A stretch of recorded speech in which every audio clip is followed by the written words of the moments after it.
Alrighty. We've been working our way through Chapter 6. We also worked our way through Chapter 7 at about the same time.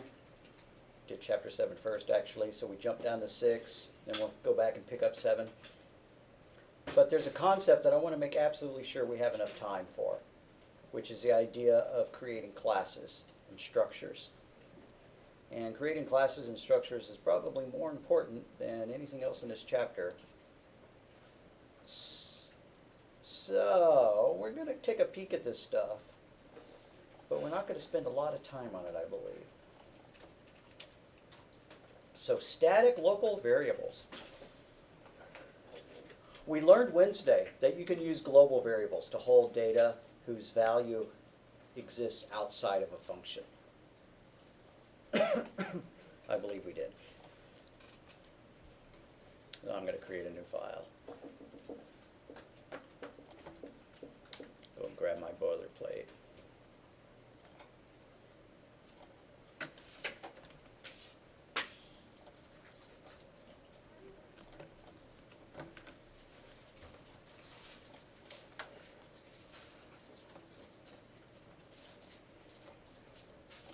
Project name, July 16.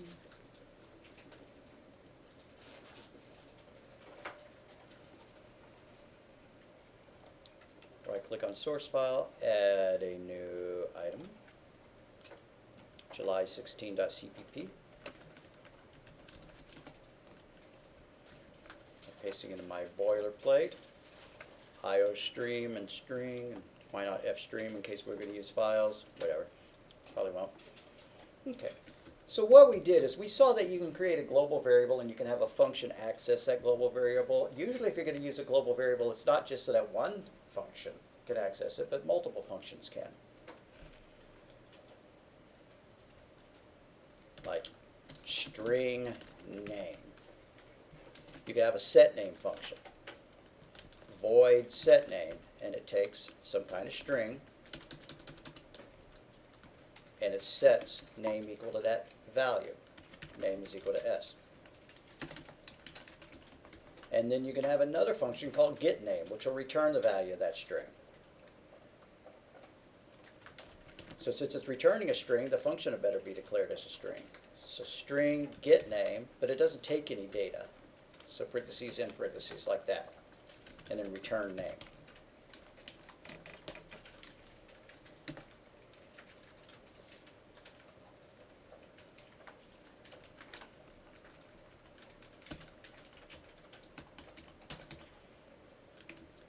Now, I personally like to put G underscore in front of my global variable name, so I'm going to go ahead and do that. It's not by the book, but that's by the prof. Doesn't matter if you do it or not.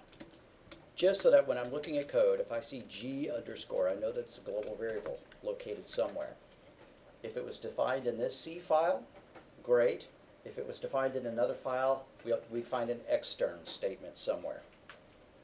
I don't recall if we've talked about extern. Extern, thumbs up or thumbs down? All right. What you use extern for is if you define a global variable in one CPP file, but you need to access it in another one. Just like you have to have function prototypes to define functions that are stored in another file, you use extern to define global variables that are stored in another file. All right. So somewhere we could do set name, Tony Stark. And then when we were ready to use it, cout arrow arrow get name parentheses in parentheses arrow arrow end.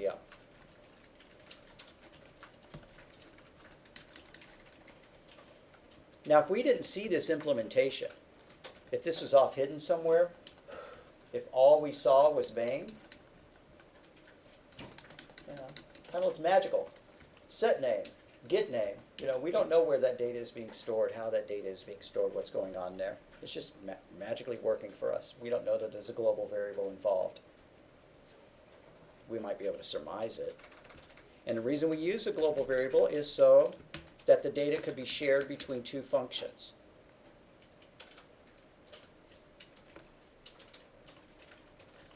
Now when you create a function and it creates a local variable, the value that's stored in that local variable is lost as soon as the function exits. So I'm just going to create a silly little function here. Void foo, like that. Or heck, let's make it return something. Int double. And every time we call double, it's going to return a number that's double the value than it was before. Okay, double is a bad choice because that's a data type. How about triple? Okay. And so what I wanted to do is I wanted to have some result, int result, and I'm going to start it off at 1, but every time we call triple, we're going to multiply result by 3. Result is equal to result times 3, and then return result. This is not going to work. It's going to return 3 every single time. I want it to return 3, and then 9, and then 27, and then 81, and so on. Why is it going to just return 3 every time? Because you declared your variable inside the function. Exactly. 2 ways to fix it. Yeah, and so this value, result, is lost as soon as it exits the function. So the next time we go back in, it is reinitialized to 1. We can make that a global variable. Don't do this because I'm going to undo it. That would fix it.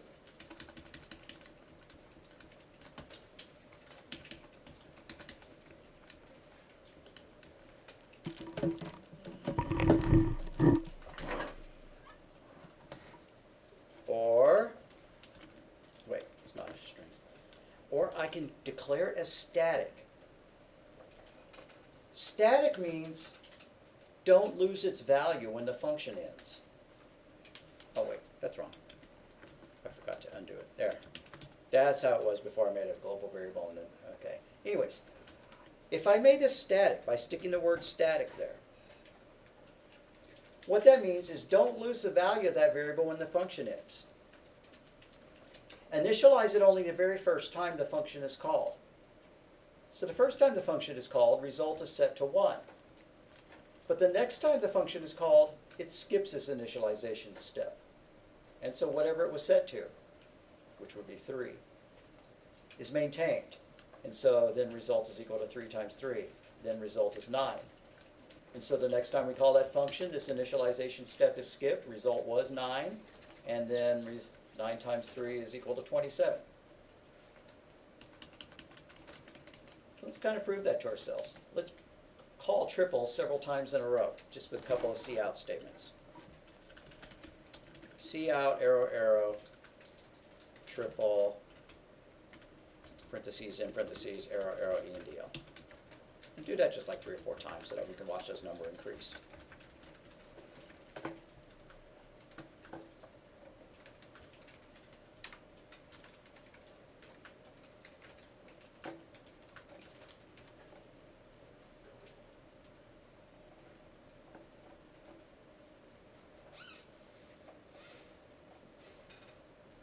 Well, it didn't print anything, did it?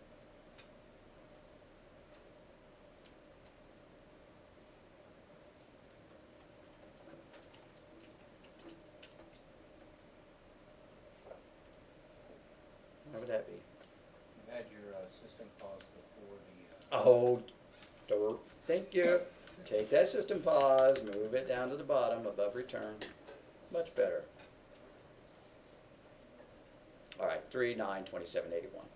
If we took out the static keyword, then it would just be 3 every time because that variable would be reset every time the function reloaded. So that's what static does. It's kind of like a global variable, but that variable can only be accessed inside of that function.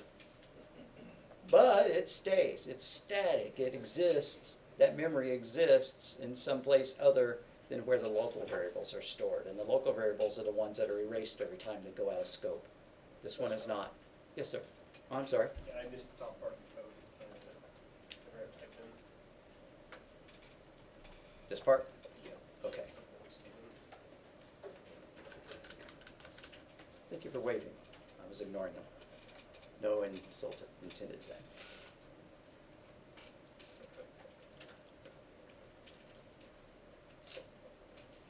Now, when you declare a global variable, you may want to use it in more than one file. So we're going to create a second CPP file that uses that name variable.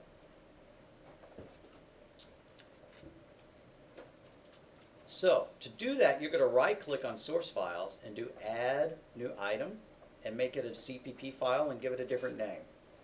If your file is called source.cpp, don't call it that. Maybe call it function.cpp.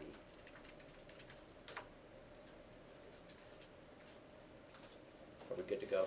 Pass the screen. Okay, cool. So I'm going to right click, add new item. I'm going to call this function.cpp.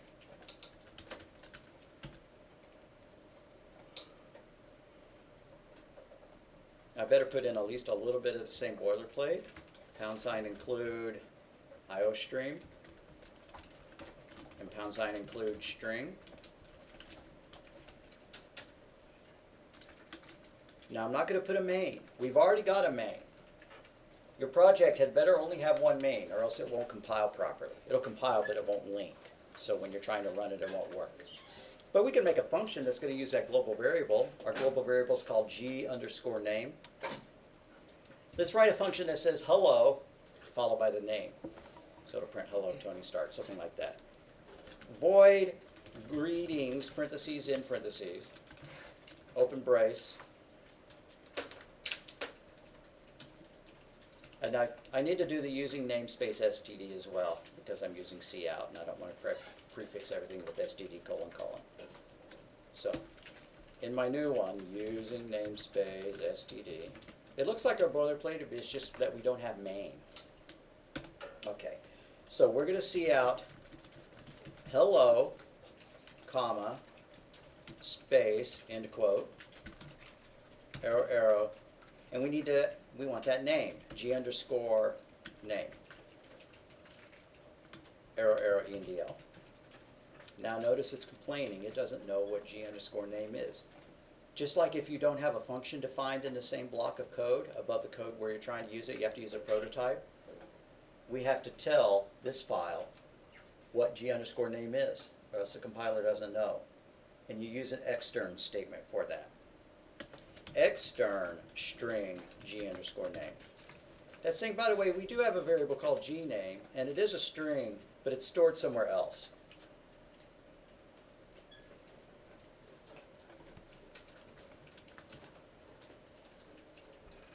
So now we're going to go back to main and we're going to add a call to greetings after we've called set main. But then there's going to be a problem is that it doesn't know what the greetings function is because there's no prototype for it yet. So we'll take care of that as well. So I'm going to come over here back to, anybody still need this page of screen, this page of code? All right. Going back to July16.cpp, and down in main, after we do set name, and maybe all those numbers, we're going to call greetings parentheses in parentheses. Or was it just greeting without an S? Don't remember. Greeting with an S. Okay, but it's underlining and it doesn't know what greetings is.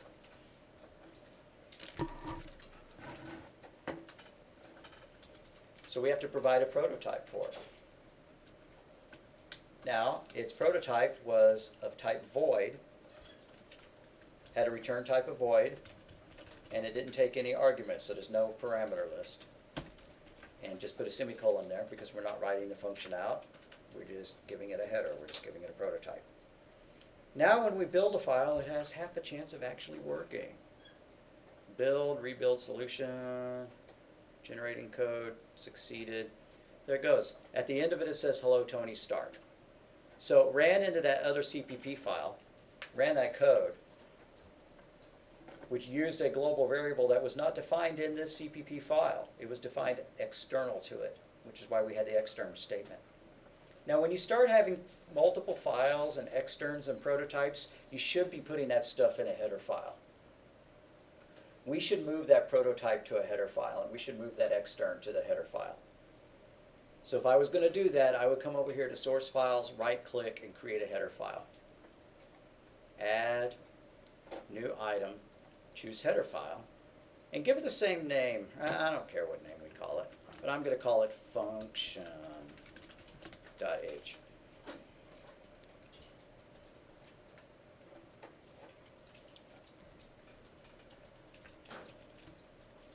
And so in my header file, I'm gonna do, I need to have the same kind of boilerplate, unfortunately.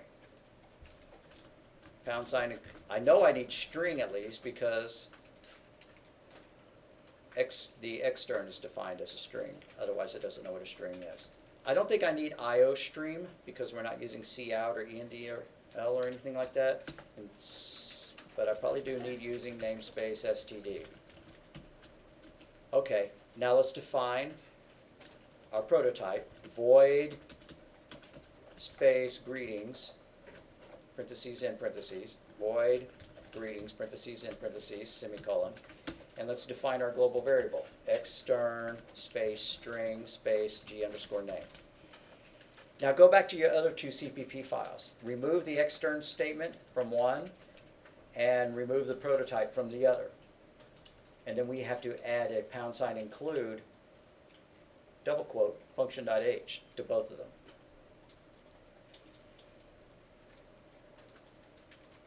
So you take out the external out of one and what else? Right, take the extern out from one and take the prototype out of the other. And then we're going to add pound sign include, double quote, function.h to both of them. So I'm going to function.cpp now, and I'm removing the extern because it's going to be in the header.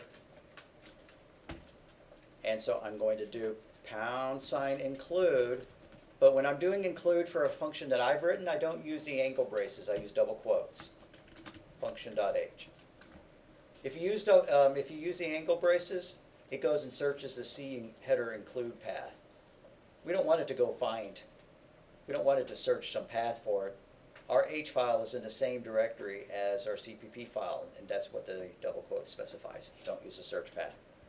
Okay, so I removed the extern from that one, and I added that pound sign include function.h to function. That's all inside function.cpp. Now I'm going to go to July 16, add that include, and remove the prototype. So remove the prototype. Come up here to the top and add pound sign include quote function.h.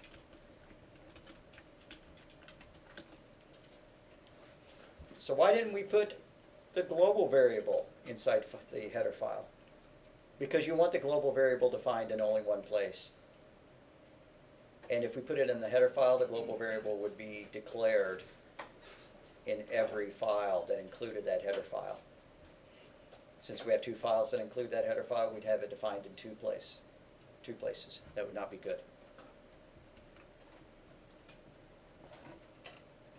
So you could have a third file where you used a variable called name, as long as you didn't call it extern. Correct, That correct. would be a different So we variable. would just include function.h, which would define that extern, and we'd be good to go. Exactly.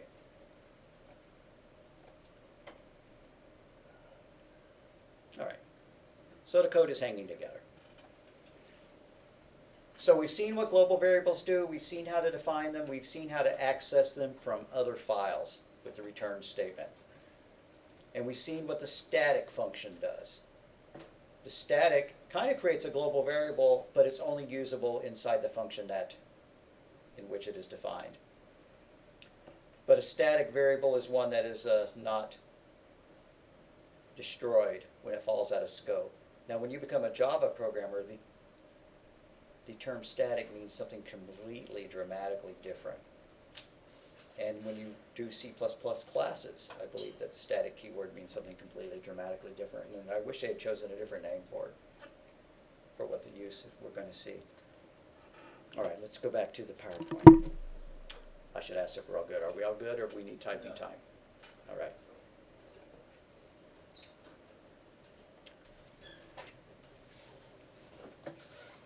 So static local variables. Local variables normally only exist while the function is executing. When the function terminates, the contents of that variable is lost. But a static local variable retains their contents between function calls. So they're initialized only the first time the function is executed. If you don't give them a default value, then 0 is assumed to be the value. Just like a global variable. When you define a global variable, if you don't initialize it at that point, it assumes 0.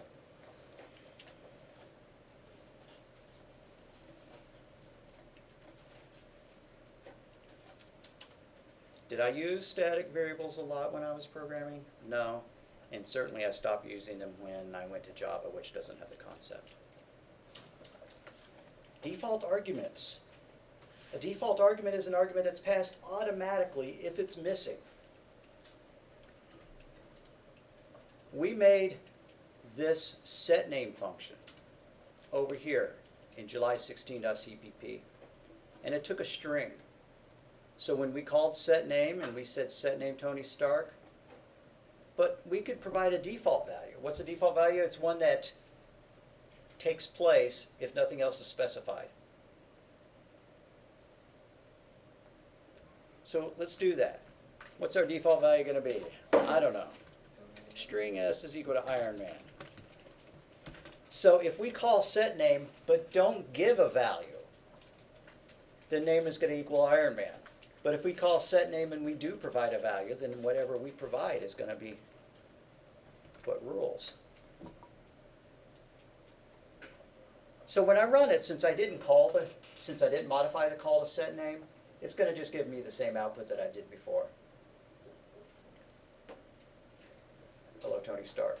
Oh, neat. We're still having that problem where the edge of the monitor. All right. Anyways, okay. But if I come down here to where I invoke setName and I remove its parameter, then the default value will override, will kick in. So now when I run it, it's going to say, hello, Iron Man.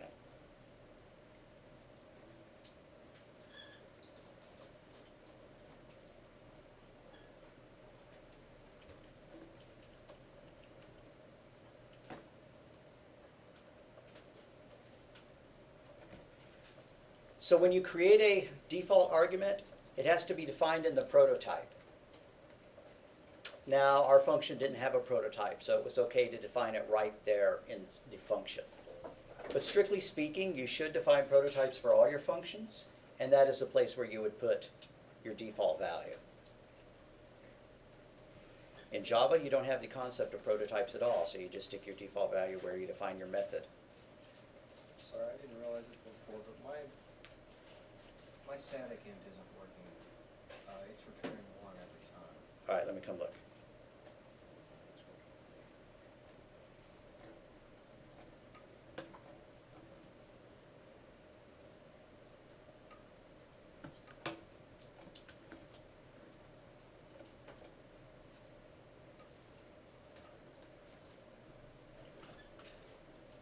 So strictly speaking, this default variable should have been created in the prototype. We don't have a prototype for it yet. Well, let's make one. Remove the default value there, and then copy the whole function header. Just highlight the whole thing, copy it, and go to your functions.h file and paste it and put a semicolon at the end. I'm going to copy that. I'm going to go to function.h. I'm going to pass it in as another one of my prototypes. I'm going to end it in a semicolon, but I'm going to give a default value. String S is equal to Bugs Bunny.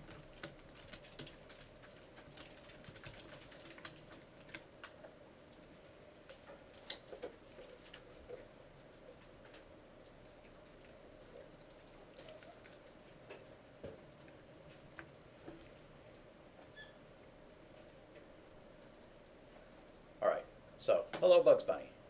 Hopefully that worked for you. Hopefully by defining the prototype with a custom value there, with a default value. If you have a default value defined in both places, not just one, it'll probably complain. Let me verify that. So I'm going to make a change, but I'm going to immediately undo it, so don't mimic it. I'm going to go back to July16.cpp, and inside the set name, I'm going to provide a function, a default value. When I build it, it should say there were build errors, what are they? And it says default error, redefinition of default parameter. Now even though it's the same thing, it's still complaining. And we just have to live with it. So I'm going to get rid of that default value. But I'm going to leave it in the .h file. You can have more than one default value. You could write a function like this. I'm just going to create a dummy little function. It's not going to even do anything. Void test1 parentheses int x is equal to 1 comma int y is equal to 2 comma int Z is equal to 3. Doesn't do anything.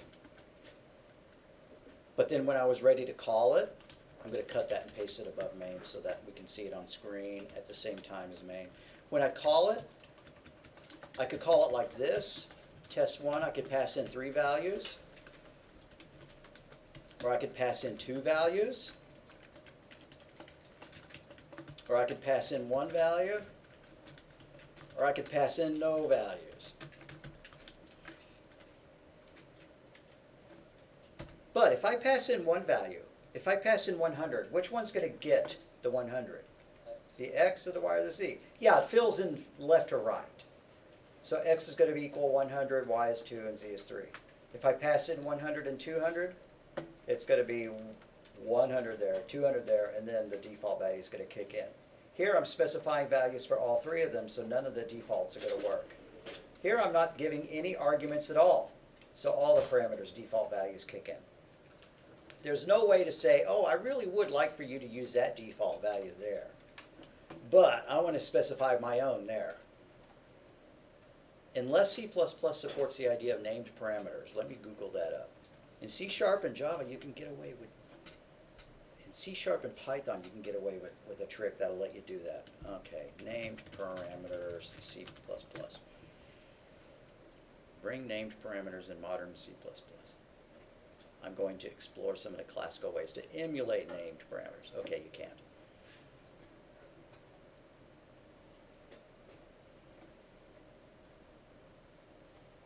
If it worked, here's what a named parameter would mean. You would type something like X is equal, or like Z is equal to 100. And then when you ran it like that, it would know that it was supposed to fill Z in with 100, and it would take the default values for the others. But we don't have that ability in this language.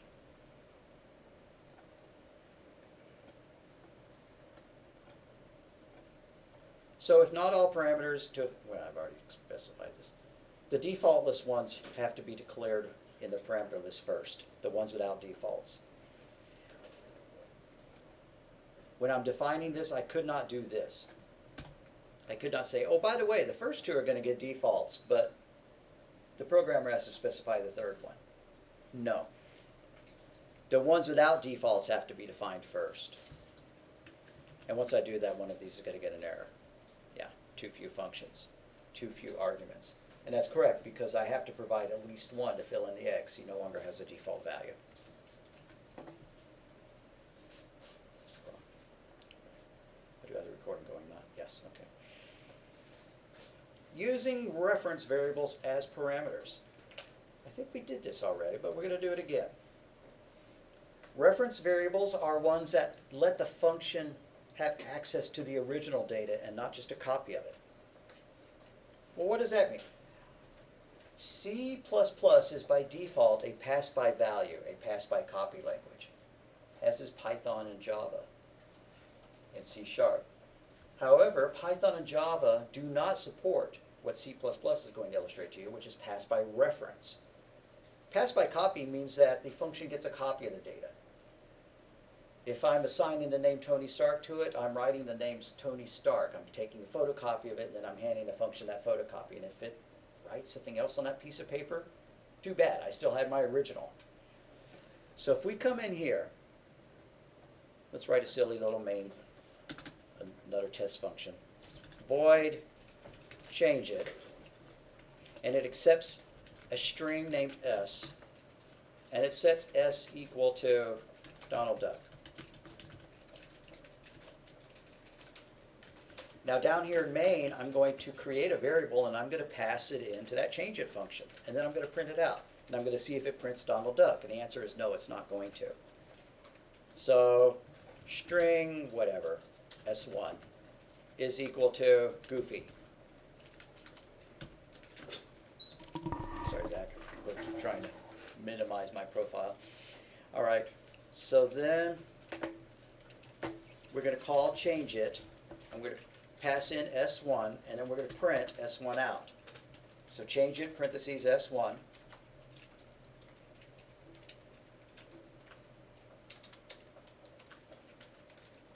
So there's something wrong with that monitor, I need to complain to IT, they need to fix, or not the monitor, but the system. It was just being jank for me, like it wasn't.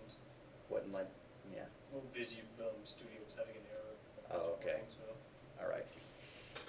All right, and then so C out S1 equals space end quote arrow arrow S1 arrow arrow India. And it's going to print goofy. Even though we're passing S1 as an argument into this function, and this looks like it's going to change that value, it just changes the value of a copy of the data. When this run, the contents of that S1 variable is passed in as a copy to fill in this S variable here. And so when this changes it, it doesn't change the original. We can prove that when we run it, and I'm going to see the word goofy appear on screen. If I do want it to have the ability to change that variable, I can. I use the reference operator, which is an ampersand. In C#, you actually use the REF keyword. In Java, you can't. In Python, you can't. This is specific to C++ and to C#. So now that we have this reference operand here, what this says is I'm not passing in a copy of the data, I'm passing in my original variable.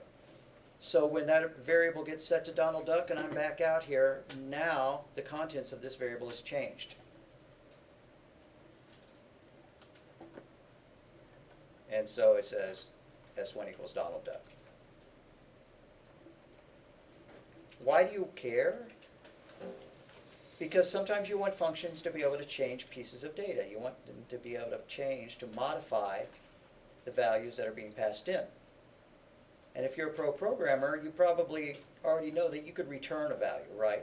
I could do a return S here. And then I could just do S1 is equal to change it. Now this isn't going to work because I haven't changed that to changed its return type.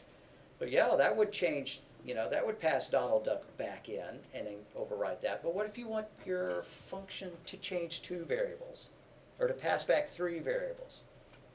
A common programming paradigm is to have it modify the contents of a variable that you pass in by pointer or by reference and then return an error code.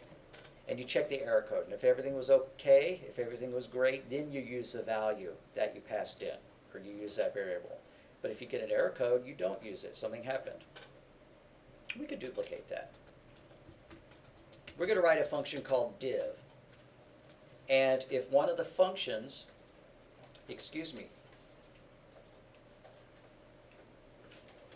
the divisor, the denominator is 0, we're going to return an error code because you can't divide by 0. So let's do that. We're going to write a function. It's going to return either a true or false upon whether it's successful or not. So it's going to be Boolean. Boolean div, bool div. We need a variable for the result. Why not make it a double?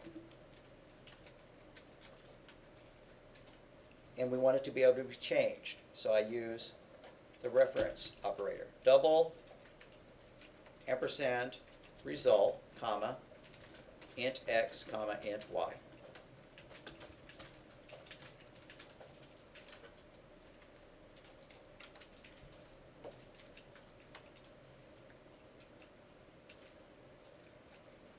So here's what I'm going to do. I'm going to set result equal to x, and then if y is equal to 0, we're in an error state. So I'm going to return false. And if that's not the case, else, let me close this stuff so I can get all my code back on screen. Else, result equals result divided by y. And return true because it succeeded.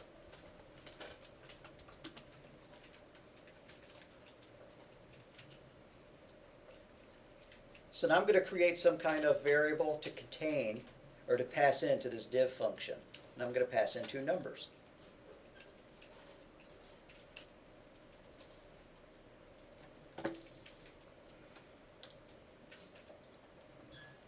So why not down here? I don't want to scroll this up before everybody's had a chance to type it. Are we good? Is it okay for me to scroll?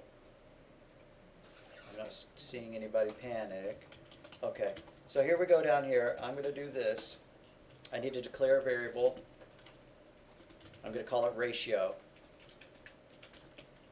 And then I'm going to do if, parentheses, div, parentheses, ratio, comma, 1, comma 0. What's the ratio of 1 over 0? Not ration, ratio. Then cout, ratio is, space end quote, arrow, arrow, ratio, arrow, arrow, ENDL. Else, open brace, cout, divide by 0 error, backslash it. I seem to have an error. I see a red dot here. Oh, one of those changes I was making to show you how I implement it another way. Okay. All right, so since the denominator is 0, when I run it, it's going to say divide by 0 error. And then if I ever change this to a non-zero value, it's going to print the value of the ratio. Divide by 0 error. I'm going to revise it. I'm going to change that 0 to something like 5. And 1 divided by 5 is 0.2, so I'd like for it to say that. Ratio is 0.2. Okay, so what's going on here? It's returning true or false. If div returned true, great, we can use the value that's stored in that ratio variable. But if div returned false, uh-oh, better not use it, so it prints out an error message instead. Very common programming paradigm for languages that support references. You can kind of fake the idea of using references in Java if you're using reference types, which are classes. You can't pass in ints, floats, and doubles and have them change, but you can create wrapper classes, or you can utilize what are known as wrapper classes. And if you've taken Java, then you know that a wrapper class is a class that has the same name as the data type but begins with an uppercase letter. So like float with an uppercase F is a wrapper class for float with a lowercase f. And you can pass a variable of type wrapper class float with an uppercase and it can change it. But this isn't Java, so I'm going to stop babbling about that. Alrighty, are we good or we got typos? Okay. This is a reference parameter, meaning that its value can change. Now there's a consequence to that, which means that you can no longer pass in a constant. It wouldn't make any sense. We had this thing called change it, right? I'm going to comment this code out because it's going to be a syntax error. But if I did this, change it, and I passed in Ralph, the idea is insane. We have a constant here, and we're trying to change that constant to Donald Duck. We're trying to change these 6 bytes here, 5 bytes followed by a null, to equal these 10 or 12 bytes, whatever that is. That doesn't work. You can't pass in a literal constant, an unnamed constant, or even if we defined a const string like this. Const string name is equal to Ralph, and then try to change it, because it's a constant. It's not allowed to change it. So if we then passed in name here, it's going to complain.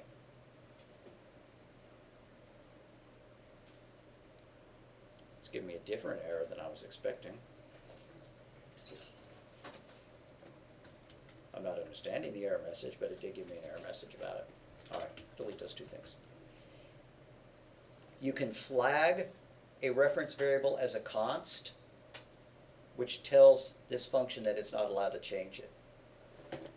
In these cases, I'm not going to, because why are you using a reference if you don't want it to change it? Well, there are other times you use the reference as well. So if I put the word const here,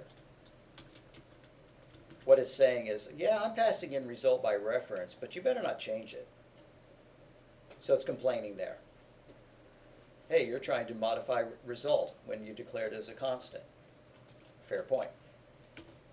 Why would you pass in a reference but then make it constant? Because passing by reference is faster than passing by copy. What if that string contains 7,000 characters? What if it's a Gettysburg Address and contains 32,000 words, you know, whatever. When it's doing pass by copy, pass by value, copies 32,000 words into that variable. When it's doing pass by reference, it's just passing in, you know, 8 little short bytes of memory address, no matter how much data is inside that string. But you maybe don't want this function being able to monkey with it. You just wanted to make it pass by reference because that was the fastest way of doing it. You know, but just because you want something to happen fast doesn't, you know, just because you're shipping something overnight by FedEx doesn't mean that you want FedEx opening the box and changing its contents. You want it to be a constant, so you could flag it as a constant. But not if you were actively trying to change like we hear here. And by the way, you could use that const keyword on any of these parameters. So I say, I misspelled it. Okay. All that means is that if I tried to change x inside here, it's going to be flagged as a syntax error. Normally you can. You could change the value of x. It's not going to change anything for good. It's not going to change any, you know, x down here. But since x is a local variable, for the duration from here to here, it would be set to 1. And you could say, well, no, I'm not going to let you do that. I'm going to make that const, and then the compiler catches any chance. Now, I kind of think that maybe we ought to be defining every function we write with constant parameters until proven otherwise. I mean, leave that idea alone. Reference types are one way of changing data. Pointers are another. I'm going to demonstrate pointers and then maybe we'll break. Kind of early for a break. We haven't been in here an hour yet. A pointer is an address. So like if I have a row of mailboxes, I could either hand you a piece of mail or I could go and I could put that mail in a mailbox and I could tell you to check mailbox 100. Saying check mailbox 100, that's the address of it. I want you to go and find it in that mailbox. That's what pointers are for. I don't hand you the data itself, I hand you the address of it. I have a shipment for you. I didn't give it to you personally, I dropped it off at somebody's house and I told you their address to go get to it. That address is a pointer. You know where to drive in and go get it. Now here's what it looks like. I have a variable called ratio here. I'm going to declare a pointer to that ratio. The way you declare a pointer is with a asterisk, double star, and I personally name all my pointers beginning with the letter P, just to me show that it's a pointer.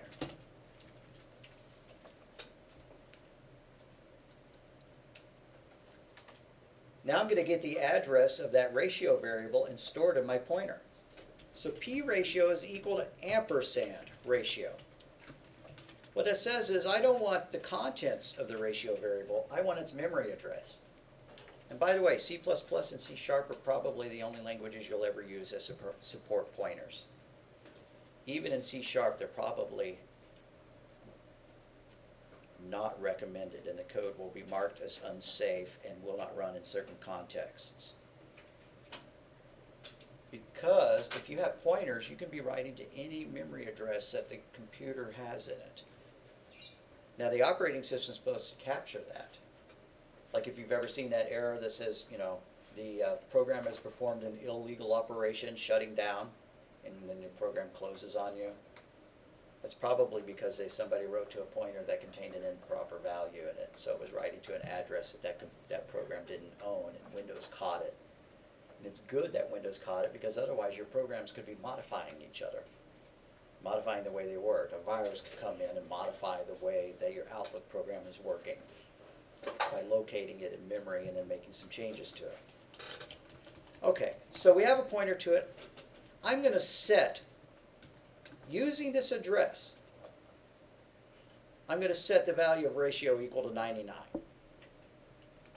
For grins, I'm going to set ratio equal to 0, but then I'm going to use its address to change it. So star P ratio is equal to 99. And then I'm going to see out at first, comma, ratio equals space, end quote, arrow, arrow, ratio, arrow, arrow, ENDL. And when it runs, ratio is going to equal 99. Which looks weird, doesn't it? We didn't set ratio equal to 99. We set ratio equal to 0. So it ought to print at first ratio equals 0. But that's not the case. We set this pointer equal to the memory address where that ratio value is stored. And here we said using that memory address, overwrite that memory to contain the value 99. Well, that overwrote the value of the ratio variable. So when we print ratio, it's going to print 99 rather than 0. Did a lot of bragging. Let's see if that actually works. Yep, at first ratio equals 99. So why is that important? That's another way of getting data back out from a function. Besides defining parameters as reference types, you can define them as pointers, and then the function can modify it. Do you do that in C++ a lot? Well, maybe, but it's critical importance in the C programming language, which doesn't have references. In the C programming language, that's the only way you can write a function which can change data that's passed to it as an argument, is to turn it into a pointer and pass in that pointer. If we wanted to do that, and we may as well before we break, let's write a function that changes based on its pointer. So again, I'm going to declare this type void. I'm going to call it change p because it uses a pointer. And it's going to take a double variable, but it's going to be a pointer to a double. It's not actually a double. It's not actually a floating point value. It's an 8-byte integer behind the scenes that holds the value of an address in memory. And I'm going to call it p value, pointer to a value. I always name all my pointers p. And now I'm going to change it. So star p value is equal to 1, 2, 3, 4, 5, 6.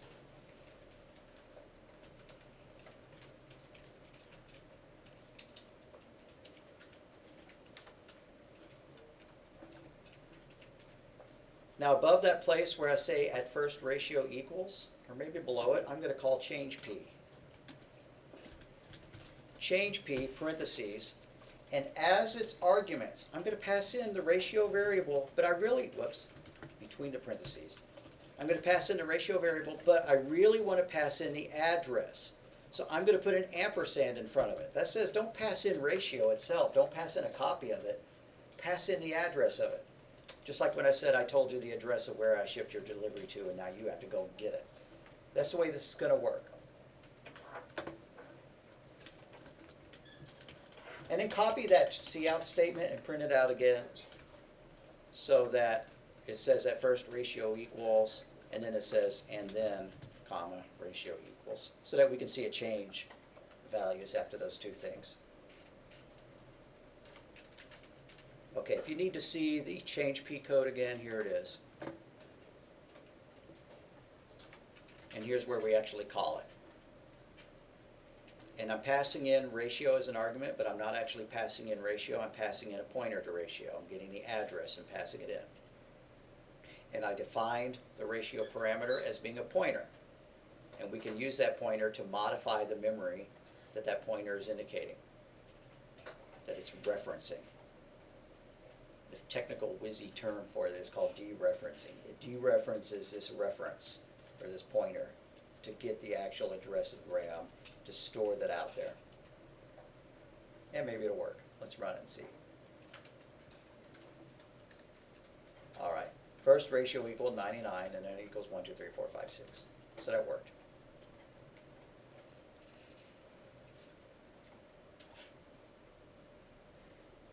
All righty. I think we're going to need to hit those ideas a little bit more before they totally sink in, unless you're already a pro C programmer, in which case this is going to be old hat. At least the idea of pointers will be. And if you come here from Python and Java, Python and Java didn't have pointers and it didn't have references. That's almost a true statement.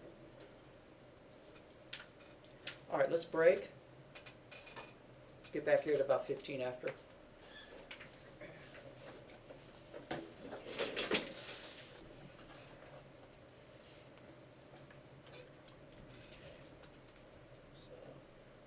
created a notepad file. Homework, I need to make up a few pointer questions.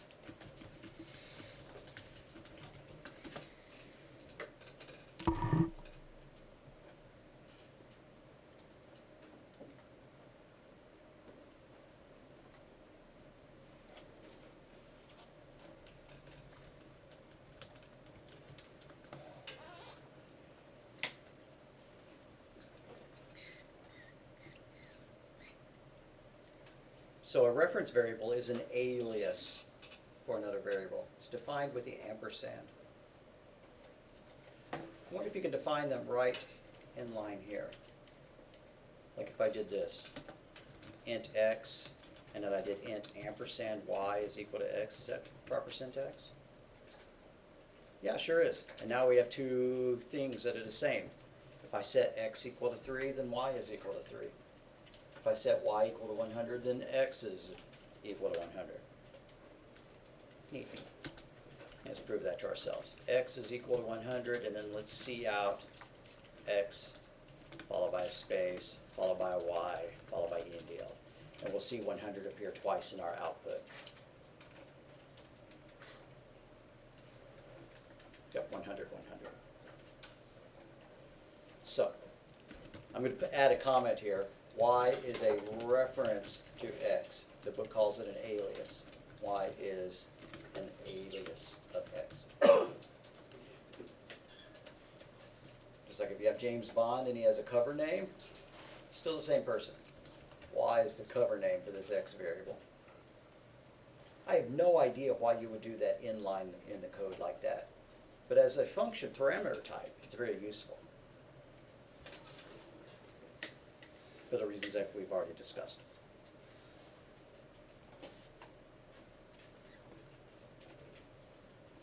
Okay, so reference variable notes. Each reference parameter must contain the ampersand.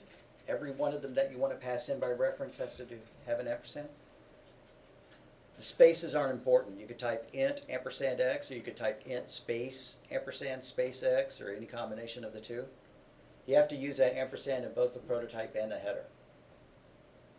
And the argument that you pass in to fill a reference parameter, the argument has to be a variable. It can't be an expression. It can't be a constant. Use when appropriate. Don't use when the argument should not change the value by the function, or if the function needs to return only one value. Well, but I said that it'd speed it up if you passed it in by reference. You might pass in everything by reference, but then check your parameters. I mean, make them all constants. Seems to me like that would make faster code, but the book's recommendation is to only use it when you absolutely need it. Overloading functions. If you've done Java programming, you're used to this idea. If you've done C programming, you're not. You can have multiple functions with the same name. Multiple functions with different parameter lists. You can create functions that perform the same task but take different number of parameters or different parameter types, and then the compiler figures out which version of the function to call. So, let's write a function called testMe that takes several different parameter types and it prints out I am an int if it is an int, and I am a double if it's a double, and I am a float if it's a float. So void testMe, int x. We're not going to even do anything with the value of x. All we're going to do is see out print arrow arrow x is an int, \n. Now copy that, paste it, and change it to double.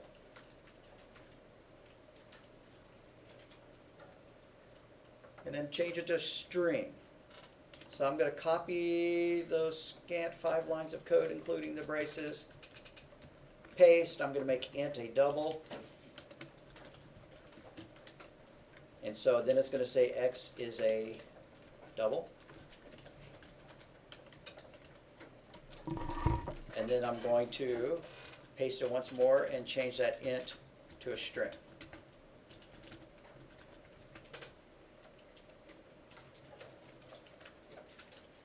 X is a string.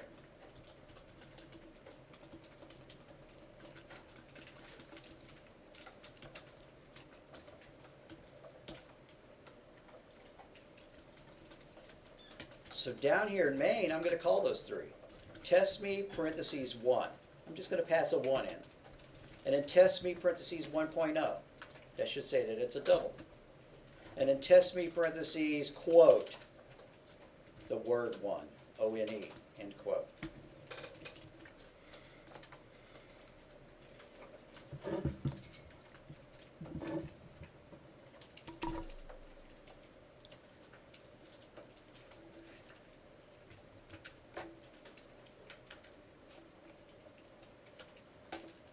All right, I said X is an int, X is a double, X is a string.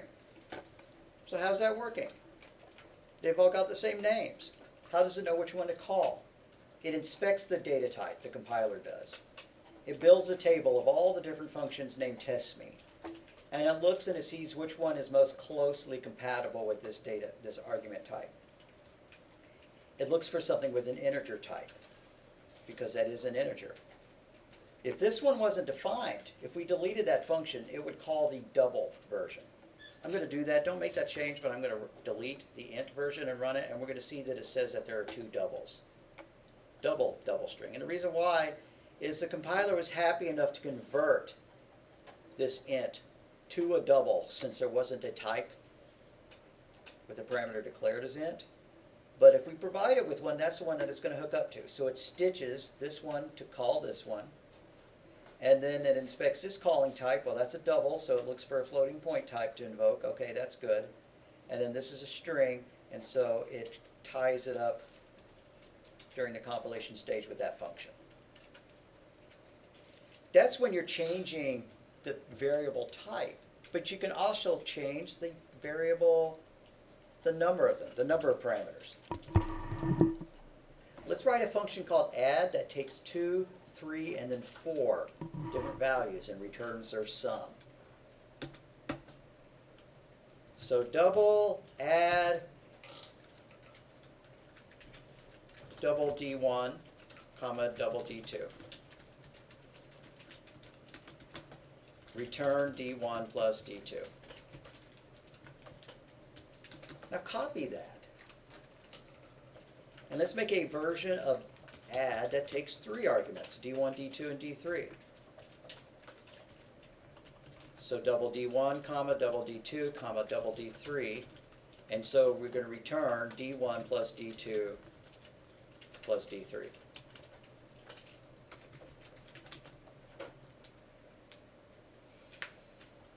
Now I'm going to make one that takes 4.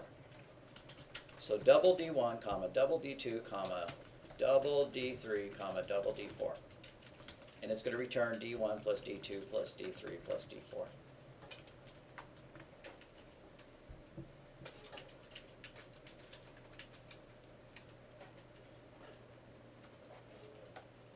Now let's go down to main and call some of those.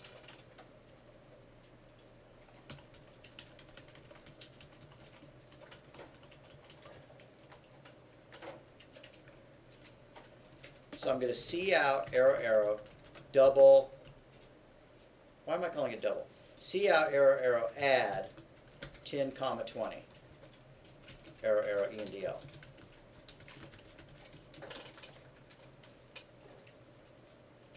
And then I'm going to do the same thing, but I'm going to pass in 3 numbers. I'm going to add 10, 20, and 30. So C out, arrow, arrow, add. All it is, copy and paste it. 10, comma 20, comma 30.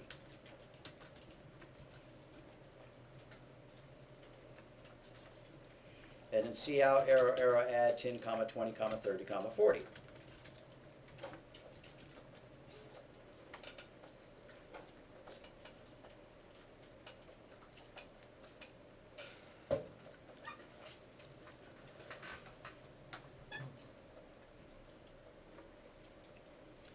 And so when it runs, it should print out 30, 60, and 100, since those are the sums of this series of values. All righty. I hope it did. 30, 60, and 100. Yes, that worked.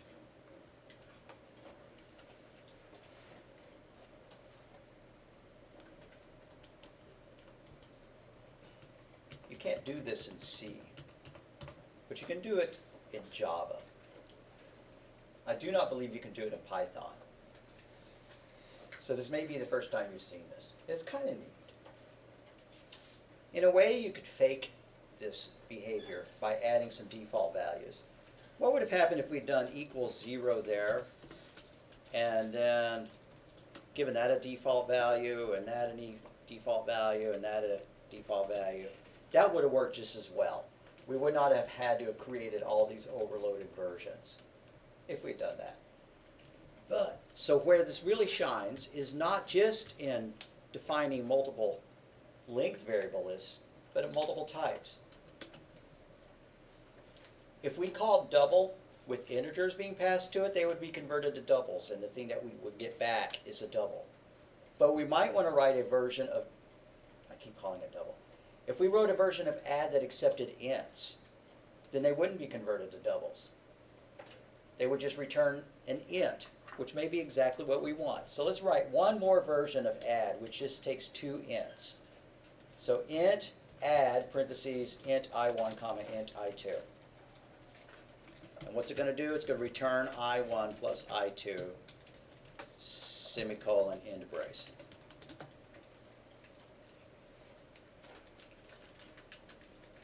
So this one is actually going to be invoking that one.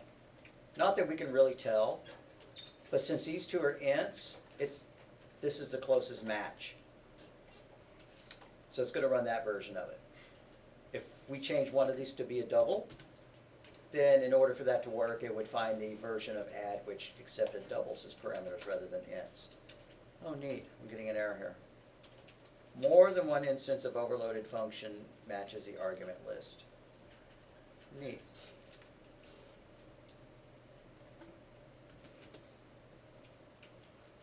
Okay, so mixing them was a bad idea, but passing in 2 doubles worked great to fill in that we call this one. But if we took the point zeros off, it would call this one.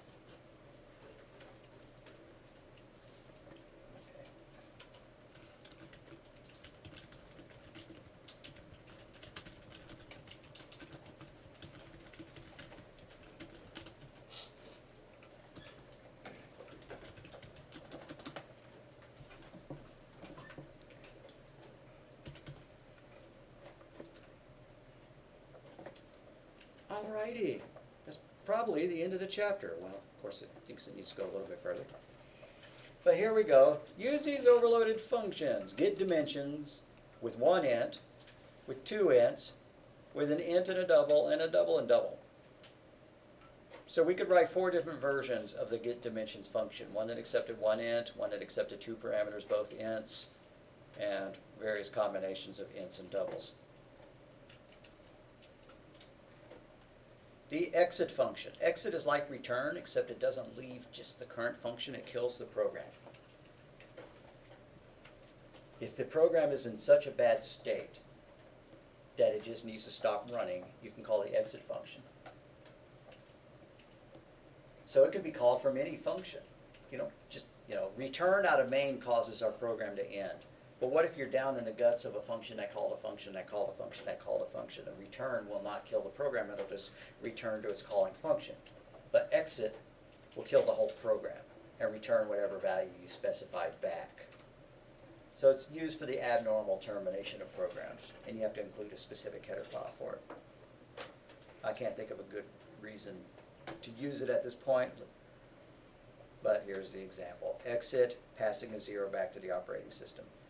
The C standard library has 2 # defines, which are kind of nice. You might exit success to indicate that the program ran successfully, or you might exit _ failure. And then when the invoking program runs, it can check the return value and find out whether it succeeded or not. Stubs and drivers. Well, this is a whole one slide. This is not enough to describe it. What's a stub and a driver? Useful for testing and debugging programs in function logic and design. A stub is a dummy function used in place of an actual function. Usually displays a message indicating it was called. May also display parameters. And then a driver is a function that tests another function by calling it. So say we've written some functions that look like this. I'm going to write functions that do math, and I want a function that adds 2 numbers, and a function that multiplies 2 numbers, and a function that divides them, and a function that subtracts them. but I don't want it to actually take the time yet of actually doing all that work. So I'm going to do this. Double add, and it's going to add two numbers, int x, well then why don't I just make it an int? Int x comma int y. But I don't want to figure out how to make that work. So I'm just going to see out add called. And then maybe return 0 or -1 or something like that. All right, and then I'm going to create another one, int subtract, which takes x and y. You don't have to be typing this unless you like typing in the notes. See out subtract call. And now my math library needs a sine function because I didn't realize that C provides one for me. So double sine, and it's going to take an angle. And I don't know how to implement it. Oh, I should be making them, these all return 0 or -1 or something. Have to have some default value. All right, and so I'm going to see out that sine was called. Then when I'm writing my program,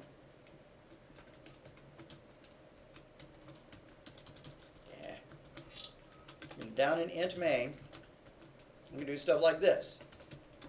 You know, cn into x, cn into y, and then z is equal to add x and y, and then a is equal to subtract x comma y, and then, you know, whatever. B is equal to the sine of x. Something like that. And then I could print those values out. Well, right now it's just going to print 0, 0, 0. But when I run it, I'm going to see that it printed this, and that it printed this, and that it printed this. Those are called stubs. And later on, you'll go and fill them in. You'll actually modify it so that it does add those two values together and return them. Or you'll modify this one so that it actually does a sine calculation and returns the result. What you do is you build a skeleton out of stubs. And I really don't like that term, but I didn't invent it. You build the skeleton out of stubs, and then you go back and you flesh it out with real code that does what it's supposed to do rather than just printing a message. That's one thing you can do. The other thing you can do is once you create code, you can create a test driver for the code. We have all these functions. We want to test them out. We could make some driver function or a different version of main or something like that, main2, whatever we're going to do, that calls these functions. You know, x is equal to add 1 and 2, and we would test it out. If x is equal to 3, that's the expected results, right? If x is equal to 3, then see out, you know, add worked. Else, see out, add failed. And you build up an entire library of test drivers that test all your functions, test all your classes. And the way you do that is more sophisticated than what I'm showing here. But then any time that the code is modified in your project, you just run the tests again. You call the test function again, and it tests all of your code, tests all the functions, and it makes sure that there haven't been any unintended side effects to the changes that whoever last modified the code made. You know, if we know that the sine of 0 degrees is supposed to be 0, but somebody went in and they made a change so that the sine of 0 degrees, you know, or they changed the input so that it was expecting radians rather than angles or something like that, you'd want to know that. And then your test function would call that out. You know, so every time people may change it, you run the test as a matter of course. It runs and it tests all the functions and checks their return values. And if there's success, great, it gets a clean bill of health. Otherwise, if you saw any failure messages, you know you need to go and inspect the last change made to it. That's the idea of a driver. A driver is just code for driving a series of functions. Or if you're doing object-oriented programming, it drives a series of objects and method calls. So the stub is the dummy function used in place of the actual function, and the driver is a function that tests another by calling it. Now we probably ought to test it more than once, right? You know, we ought to call add with negative numbers, and we ought to call add with zeros, and we ought to call add with positive numbers just to make sure that it works under lots of different combinations of values. We wouldn't want to only check sine of 0, returning 0. We'd want to check to see if sine of 45 return an expected value and sine of 90 and sine of 180 or whatever, you know, just to make sure that it works appropriately. Your driver should test, you know, reasonable values, a reasonable range of values, including something that might be an error state. If it's supposed to return some kind of error code, you want to test it in your driver and make sure that if you call it that way, it returns an error code. Just like our div function.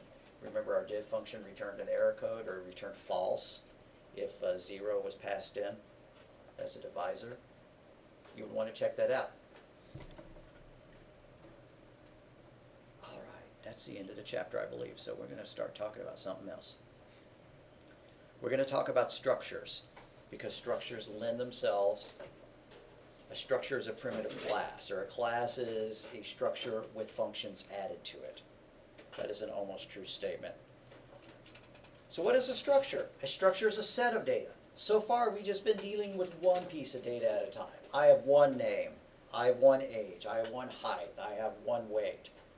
What if you have a whole bunch of patients and you want to track that person's name, age, height, and weight, and then you have another patient and you want to store their age, name, height, and weight, and then a third person and a fourth person, and you want one variable that holds all that data so that you could write that variable out to a file or save it to a database or something like that.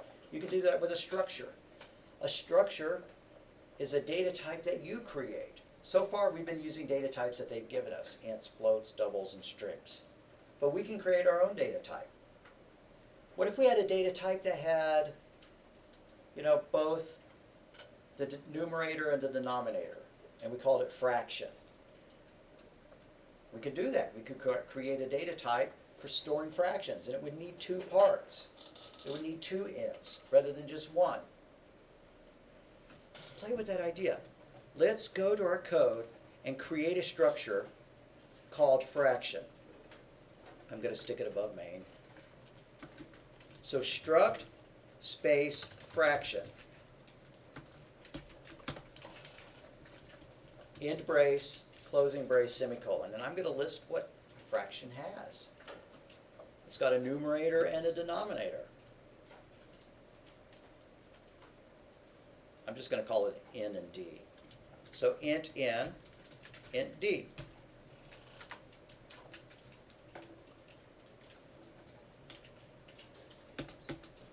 All right, let's create a couple fractions. Fraction f1. f1.n is equal to 10. Semicolon. f1.d is equal to 20. All right. Now we have one variable named f1 that's carting around two pieces of data. Let's create another variable. Fraction f2. f2 dot numerator, f2 dot n is equal to 100. f2 dot denominator is equal to 50.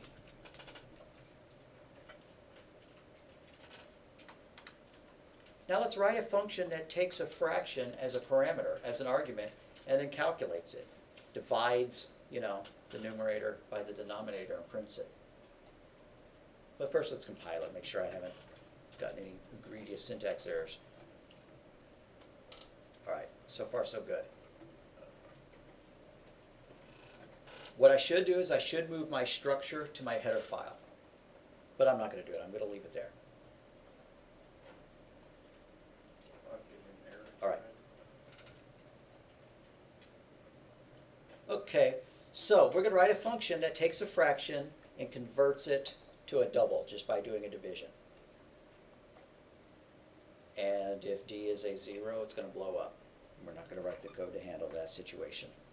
Okay, so double space f divide, which takes fraction f. And it return f dot n divided by f dot d.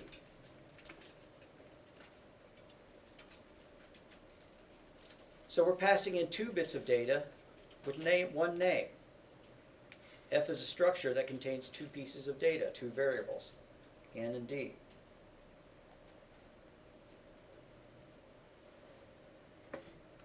So down here, let's actually call F divide on our fractions that we created. C out, arrow, arrow, F divide, parentheses, F1. And then arrow, arrow, E and DL. And then add a call just like that underneath the declaration and assignment for F2.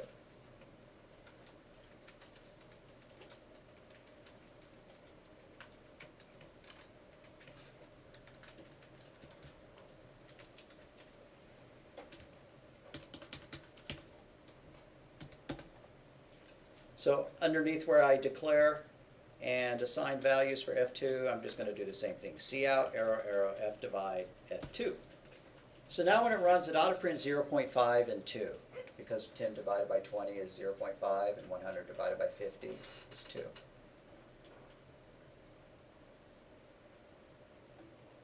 Did it work? All right, that was dumb, but it did integer division. It took 10 divided by 20, and it rounded it down because they were both ints. That was sloppy of me. So where we divide it, I want to make sure that one of them is a double. I'm going to cast this f dot d here to a double, or this one. Doesn't matter which one. If we do it in the structure definition, We could make them doubles there, but we couldn't cast them there. I don't want to change its, I want to kind of abide by the idea that a fraction should have whole numbers. That'd be the fastest way to do it, though, you're right. Or maybe the easiest. So what I'm going to do is I'm going to change f dot n to a double right there. And why not change them both? Not necessary. As long as one of them is a double, it won't do integer division. So now when it runs, it'll give us better output. 0.5 and 2. We could modify so that a fraction has more than just those two pieces of data. There's the concept of an imaginary number, which is where I is equal to the square root of -1. And a number could either be non-imaginary, which means it's not multiplied by I, or it could be an imaginary number, which it is multiplied by I. If we were going to do that, we would add a third value to our structure called imaginary, or I, and we would set it equal to true or false, depending, and we're not going to do that. But that would be an example of carrying around 3 pieces of data in our structure, which I've lost. Here's my structure. Now I just saw this in C, and I'm not sure it works in C++, but I want to try declaring a variable with an alternate syntax. Fraction f3 equals, open curly brace, 2, comma 3. Looks like that worked. And so if I C out,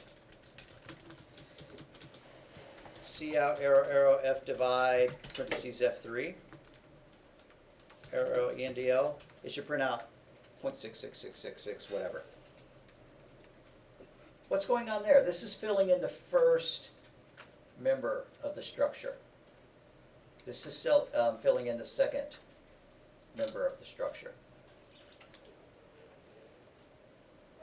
If we had 3 members in the structures, we better provide 3 values. Now we saw the syntax already with arrays. Just the same idea.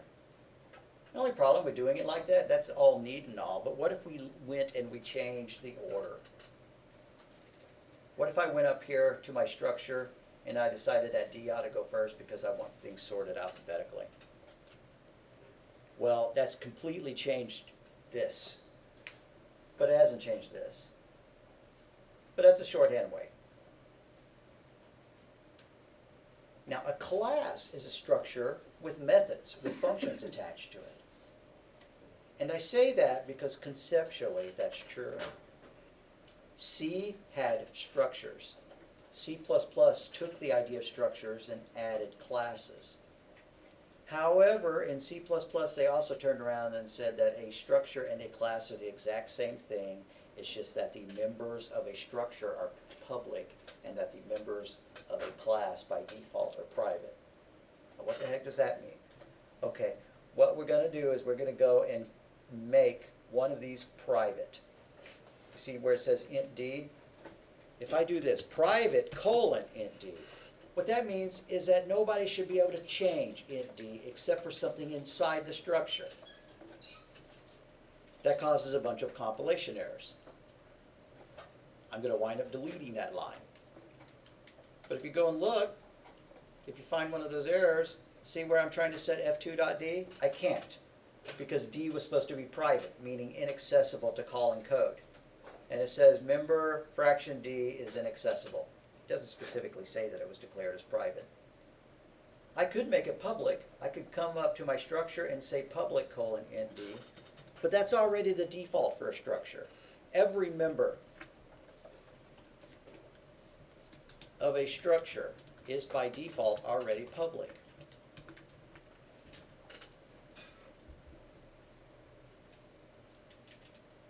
If anybody's a Java programmer, you recognize this syntax, except you take the colon out if you're doing Java.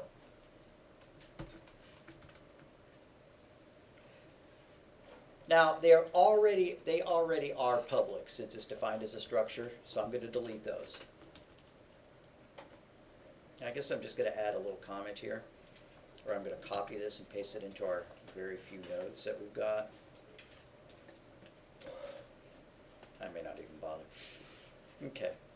So a class is a fraction, is a structure with a method attached to it. We might decide that since fdivide only accepts fractions as a type, then we would want that to be part of the fraction class. What do I mean by that? Maybe it would be neat if we could do this. Not going to work yet, but cout, arrow, don't even type it because it's not going to work, f3.divide, like that. That might be a neat syntax. Just like when you call string.length or something and it returns the length of the string.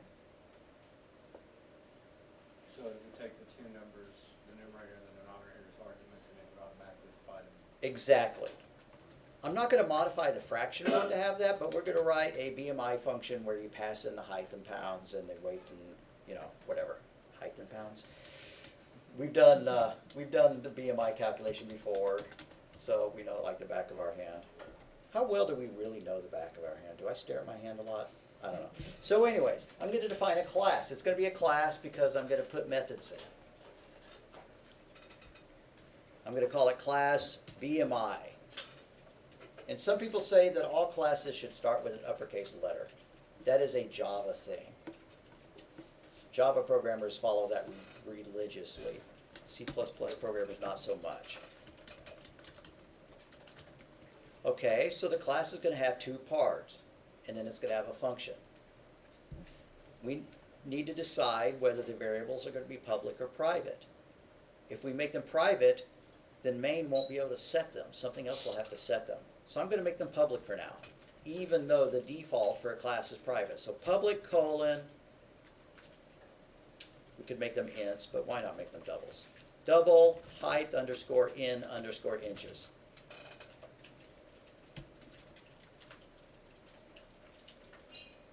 And then public : double weight _ in _ pounds.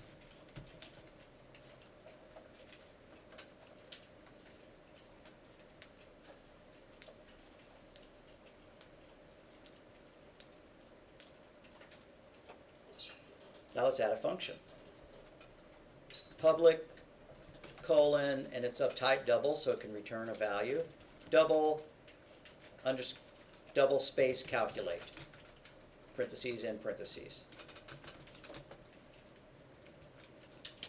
And I don't like the way it's tabbing it, so I'm going to try to force it to tab it like that. I just highlighted it all and hit the tab key. And so what's that going to return? It's going to return 703 times this. And if you've done Java, you're used to typing this dot, but now we're going to type this dash greater than. Weight in pounds. Divided by POW, this dash arrow height in inches, comma 2. We're just going to, get the square value.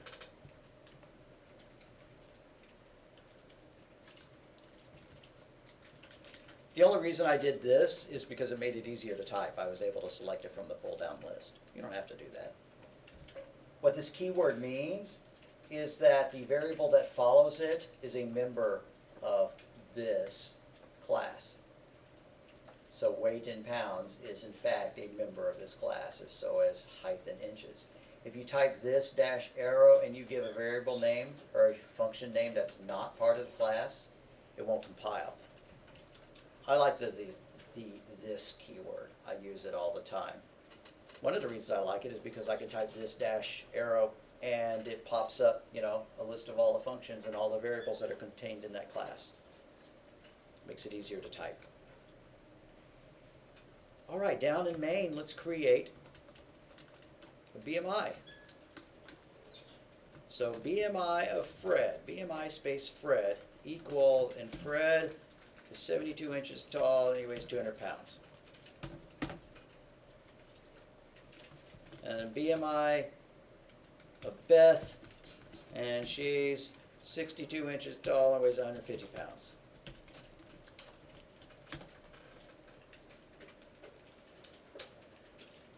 Now let's get the results. C out, arrow, arrow, Beth, space, end quote, arrow, arrow, Beth dot, calculate. Beth dot, calculate, parentheses, in parentheses. Arrow, arrow, ENDL.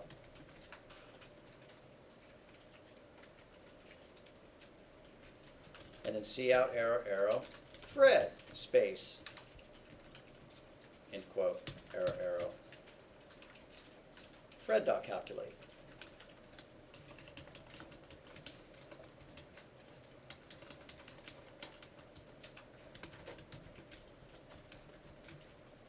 Parentheses, in parentheses, arrow, arrow, ENDL.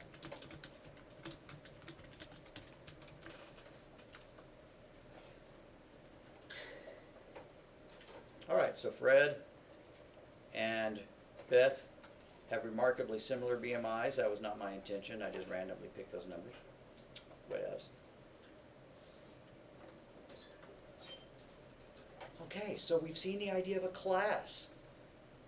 My definition of a class is that a class is a set of data elements and the functions that act upon that data. Or more generically, a class is data and the functions that act on it. When you're talking about classes, they're no longer called functions, so they're called methods. This is a method called calculate. A method is just a function that's part of a class. This is a member variable, which some textbooks would call an attribute. Other textbooks would call a property. We have to have 20 terms for the same thing just to confuse ourselves. But these are member variables. They're members of the class. This is a member function, also known as a method. Anybody having syntax errors that you need a second pair of eyeballs? Alrighty. Alright, so for those of y'all who are playing along at home, first let's look at the fraction class. That's the fraction class. Pause if you need. That's the function that uses the fraction class, f divide. I'm calling it a class. It's a structure. But remember that fundamentally C++ says that structures are classes where all the members are public. That's the only difference. But conceptually, people call it a structure if there's no methods attached to it, if there's no functions attached to it. Here's our BMI class. A little quirk is that classes and structures have a semicolon at the end, which is not true of Java. So, when you switch over to Java, break yourself of the habit of putting a semicolon after your class definitions. Why is there a semicolon there? Because you could create a variable of type BMI right here, Tom. Okay, now we have a BMI called Tom, and inside of main, we could do Tom dot height in inches is equal to 55, and Tom dot weight in pounds is equal to 62. Right. So this variable that we're using here was created right here. It's a global variable at this point. Do you take advantage of that? Well, I never do because I don't like global variables. Global variables should be used very sparingly. So I get rid of that.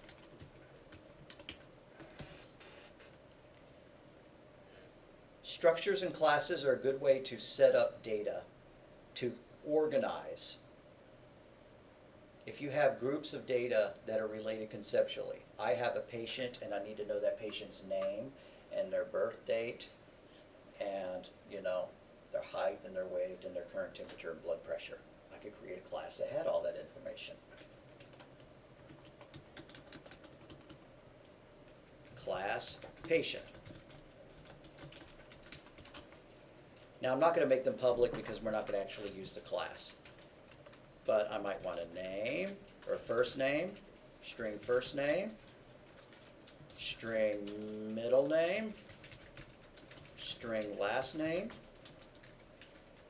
string birth date, and really that ought to be separated by month, day, and year, right? But I don't feel like creating three things. Double temperature, double weight. Be nice if we put units like temperature in F or temperature in C, weight in kilograms, weight in pounds. Blood pressure, but blood pressure is a ratio, 220 over whatever, so I'm going to skip that one unless I just made it a string. Can you call your fraction? We could use our fraction class as our blood pressure. Excellent idea. Fraction space blood pressure.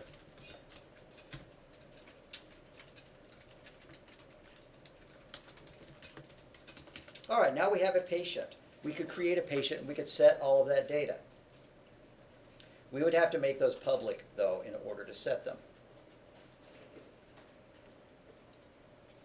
What's the point of having private data? Private data is data that only the methods inside the patient class can access. And the idea behind that is called data encapsulation. What is a capsule? It's a protective layer, and then you put the medicine inside it. Encapsulation says that you make your variables private and then you provide functions that set or access those pieces of data. And why would you want to do that? You can make the functions so that they discard bad data. You try to write your class so that it's always in a good usable state. What's that mean? That it doesn't allow a bad birth date. So if you call set birthday parentheses and you feed it garbage, it's supposed to reject that. Or if you try to enter a negative value for a weight, you know, or a value, you know, below 0 degrees or above 200 degrees, whatever valid data is. And that way, the class can validate access changes to these to make sure that we're not passing it invalid data. Whereas if I just call p1 dot first name equals, you know, and then I give it some random ASCII characters that can't be printed or whatever, that should be considered invalid. But if these are public, then my code can do that. Now that doesn't make the code more secure. You know, when we talk about this data is protected from change, all it means is that whoever modifies the main code that's accessing it has to use it in a way that you told it to. It doesn't actually make the data safe because they could then go in and modify the patient class if they wanted to make changes to it. But it makes it more secure in that it can validate it. We can write functions that would validate the birth date, make sure that it was a valid day and they didn't say that they were born December 32nd, right? So encapsulating data is making your data members private and then the methods that access it public. And you'll do a lot of that in Java programming. Java is our object-oriented programming class, and C++ should be our object-oriented programming class, but we're doing so much of the building up to it that we don't get to do much object-oriented programming with it. We do more in Java. I strongly recommend taking Java. In fact, I'm teaching it next semester. I'd love to see y'all learn it. Other teachers teach it as well if you need to take it online or something. Okay, so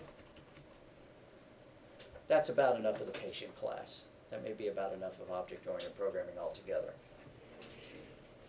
We've talked about, let's make a list of the concepts that we have talked about. What have we demonstrated today? What was our first thing? We talked about overloading and references and default arguments and static local variables and global variables. Let's make a little list of all these concepts. Global variables, the extern keyword, static local variables, default parameters. We talked about using header files for prototypes and externs.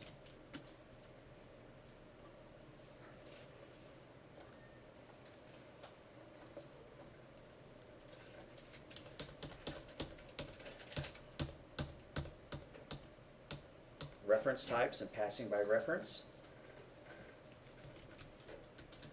Reference parameters. We talked about pointers and pointer parameters.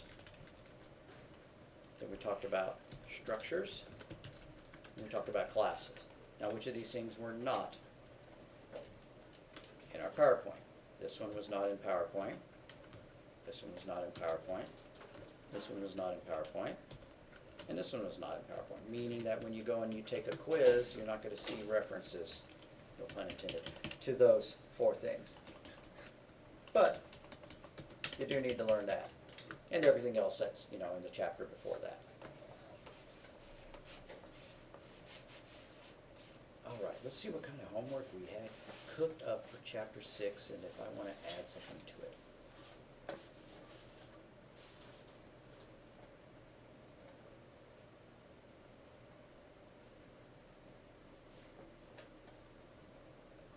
Wrong one.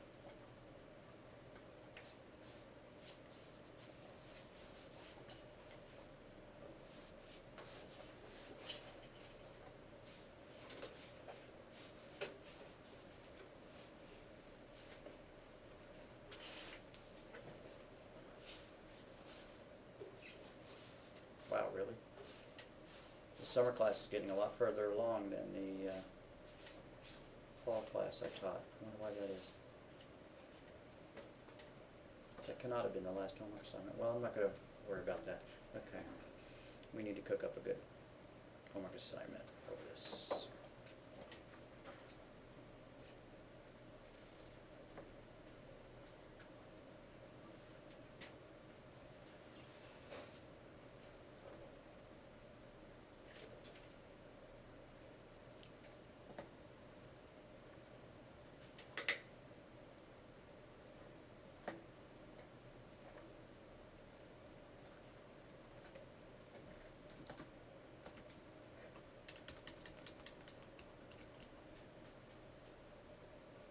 Some of these ideas are, it's like they're almost not important enough to make you spend time working on those when you could be working on something else, but I would need to think of what the something else needs to be. Okay. Write a set of math functions called add xy, subtract xy, divide xy, multiply xy, and power of xy.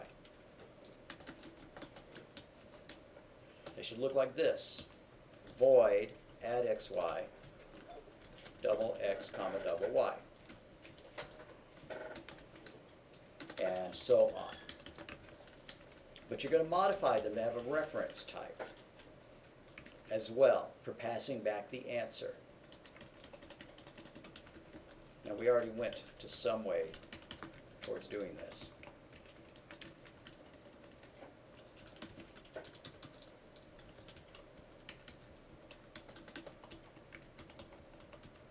And POW means power of. Just call it the POW function.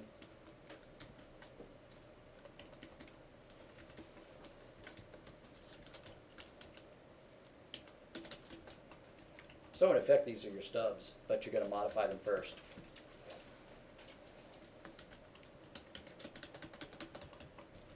Take the above function headers and add a reference parameter named result to each one.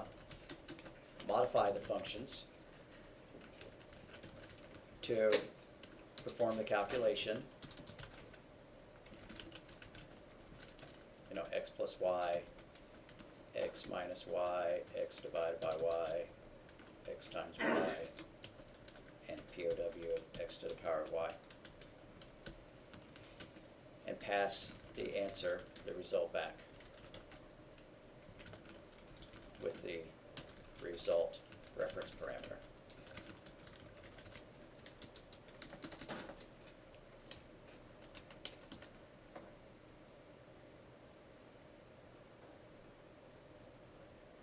Okay. Then we're going to get a little nitpicky here. Declare 3 ints: age, weight, and, okay, 2 ints because I can't think of a third one. Height.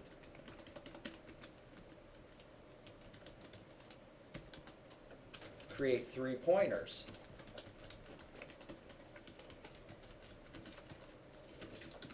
To those variables. Change the values of those variables by pointer, not by the variables themselves.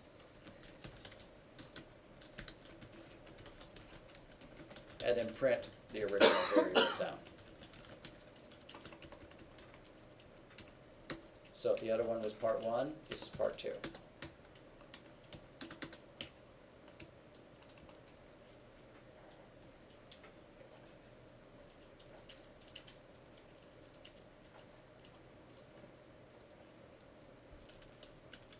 Okay.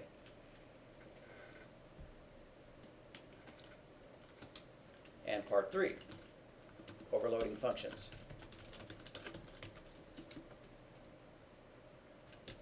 Write an overloaded function that can be called like this. Or write overloaded functions, because you have to write more than one, right? Write overloaded functions that can be called like this. Call hello Joe, hello Joe Namath, and hello Joe Bob Namath. And what that would print is hello Joe, or it would print hello comma Joe Namath, or it would print hello comma Joe Bob Namath, respectively.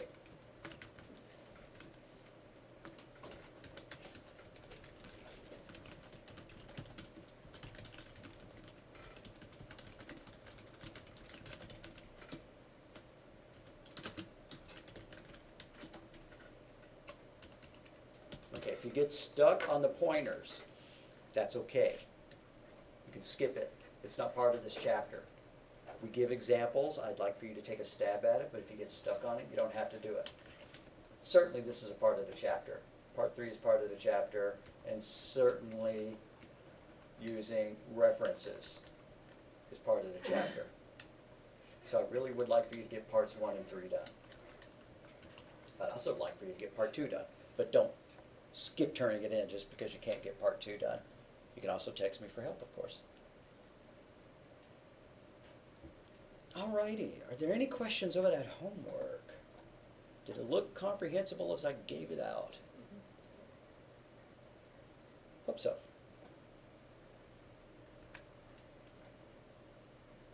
Alrighty, let's see what the next chapter is. We are in chapter 6. Zip to chapter 7.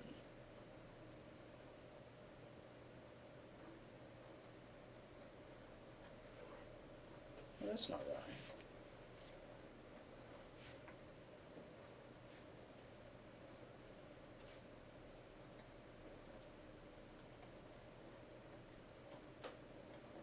I know we have some homework set up for this.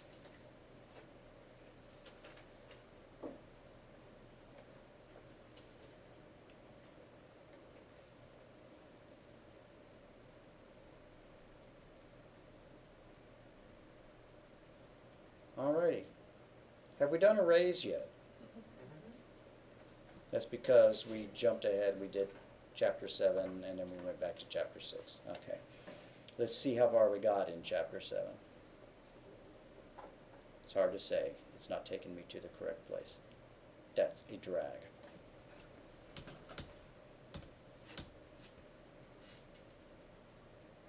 So I'm probably going to have to watch the video and see how far we got.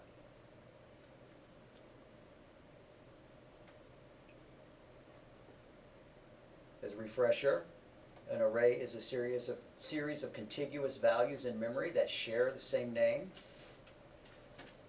and the same data type. So if we create an array called scores and we make it of type int, then every score will be an int. When you declare your array, you either provide a declaration list with the equal sign, like this, and then curly braces and then some values, and that allocated to the size specified, or you give a length. So if we want an array called scores, we could do that, or we could provide a size and say I want 10 scores. If we declare it as length 10, we can access which elements? What's the smallest element we can access? What's its subscript? 0. 0, and then the largest one? 9.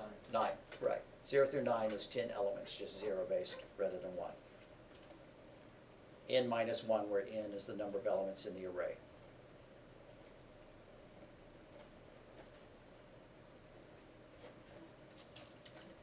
Did I put a mark where I should stop and start? No.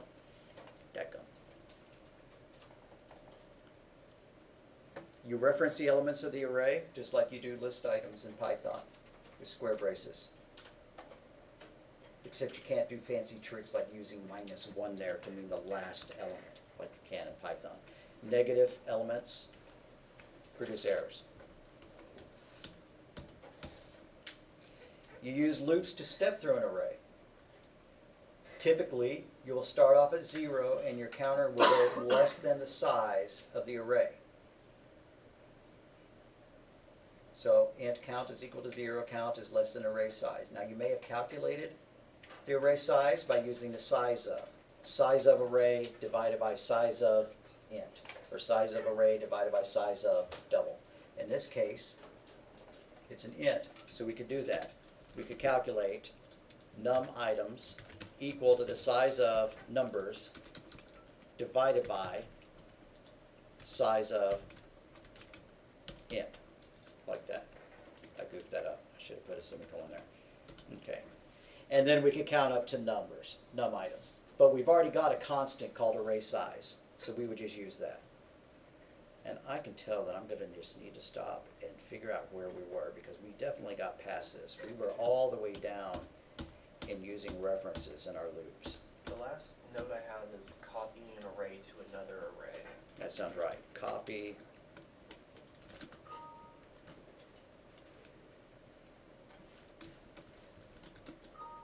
Oh, really? Maybe I was going off base. Processing array contents. Yeah, that's that. Printing the contents. Summing and averaging them. Yeah. Yeah. Comparing arrays. Did we do parallel arrays? Does that term sound familiar? Okay, we'll mention this, and then that'll be where we stop. What are parallel arrays? What if we have a list of student IDs and a list of names? We would have two lists. They would be of the same type, kind of like an Excel spreadsheet. You know how in Excel you set up separate columns? You know, student ID, email address, first name, last name. And so student ID, 1020 has an email address of a@rose.edu, and their name is, Anthony, Roberts.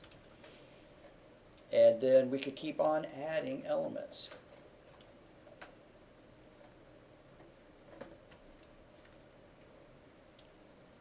Always annoys me in Excel that I can't just click there and edit it there, but okay. And then so ID 2014 might have some other address, ht at, or h8 at gmail.com. And that's Howard, Thomas. And then we might have somebody else with a different ID. And they may be Joe at AOL.com. And their name is Joe Bob. Okay, so we have 3 sets consisting of 4 pieces of information each. Now that we've talked about classes, this begins to look obvious. Well, why don't I just make a class where one member is called ID, and one makes email, and one's called fname, and one's called lname?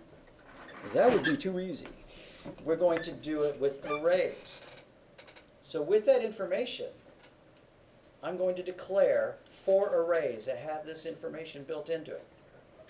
So a parallel array, chapter 7, parallel arrays are 2 or more arrays of the same length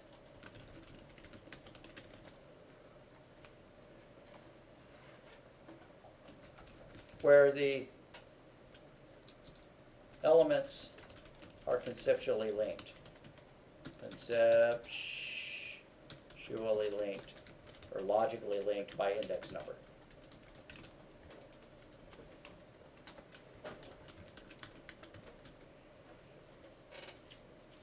So just like arrays, this would be element number 0, element number 1, and element number 2. So Anthony, his ID is ID subscript 0. His email is email subscript 0. His first name is fname subscript 0, and his last name is lname subscript 0. Whereas Joe Bob, his ID is subscript 2. His email is subscript 2. Just like these row numbers, except they start at 0. Okay, so we're going to create an array of IDs. Maybe we make them long. I don't know. Long ID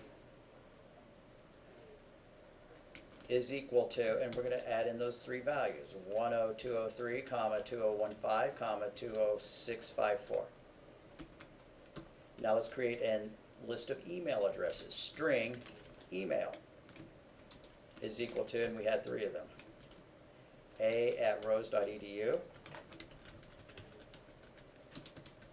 hht@gmail.com, and then joe at AOL.com. And I should have been putting quotes around all these because these are strings.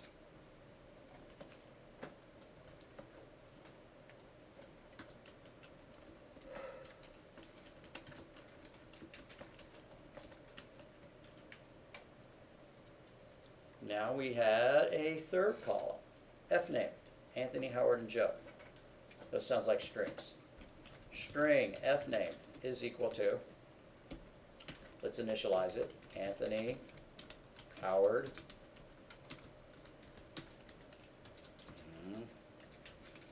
quote, comma, quote, Joe. And then string lname, last name, is equal to whatever we said they were. Roberts, Thomas, and Bob. Roberts, in quote, comma, Thomas, in quote, comma, Bob. All right. So, Anthony, here's his ID number, here's his email address, and here's his last name. Howard, there's his ID number, there's his email address, and there's his last name.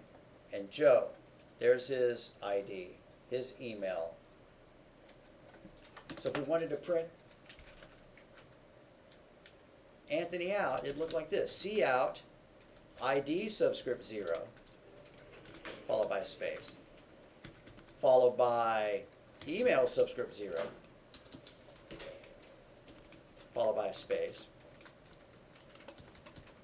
Should have made y'all actually type this. We'll do that next time.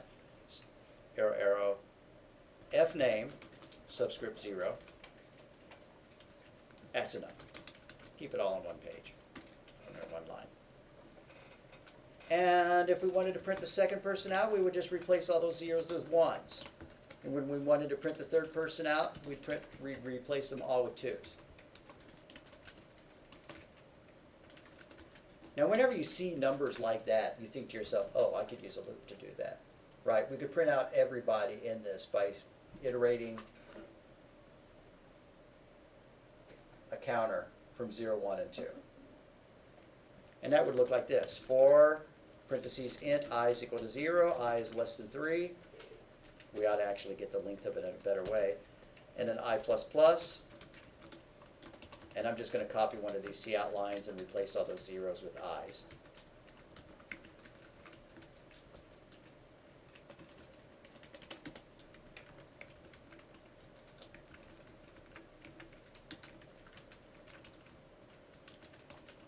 Like that.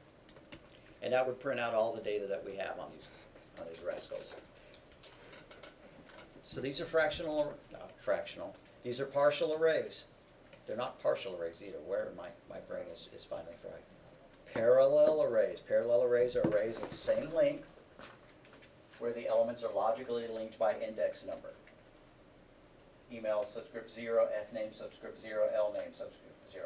Anthony Roberts has that email address. Fname subscript 1 is Howard.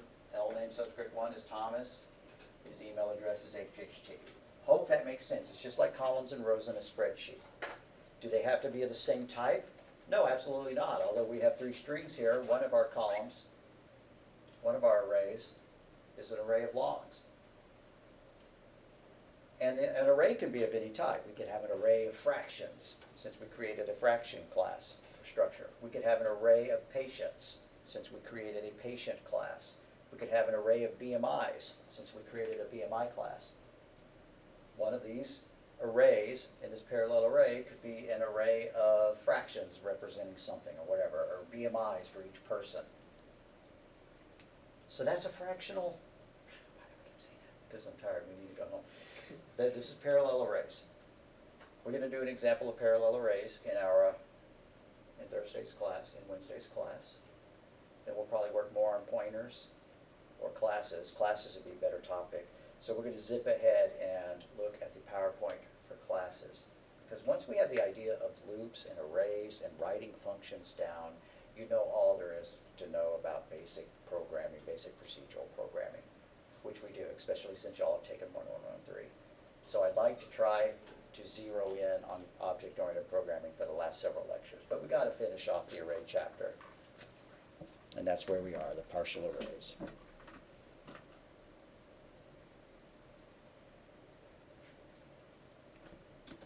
Stop here, start here.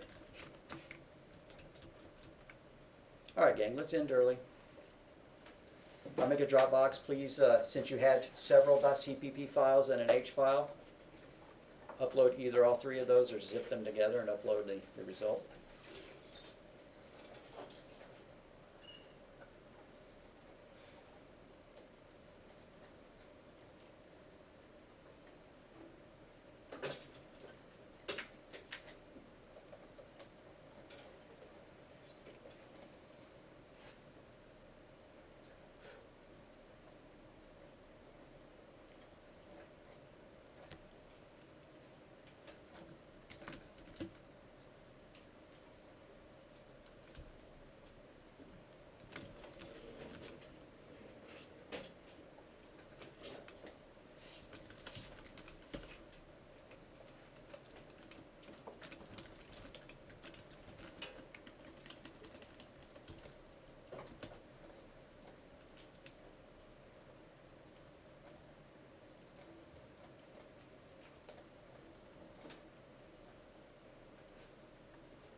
All right, refresh your Dropbox. You'll see Dropbox K. And I'll create a Dropbox for the homework assignment and upload the notes for it.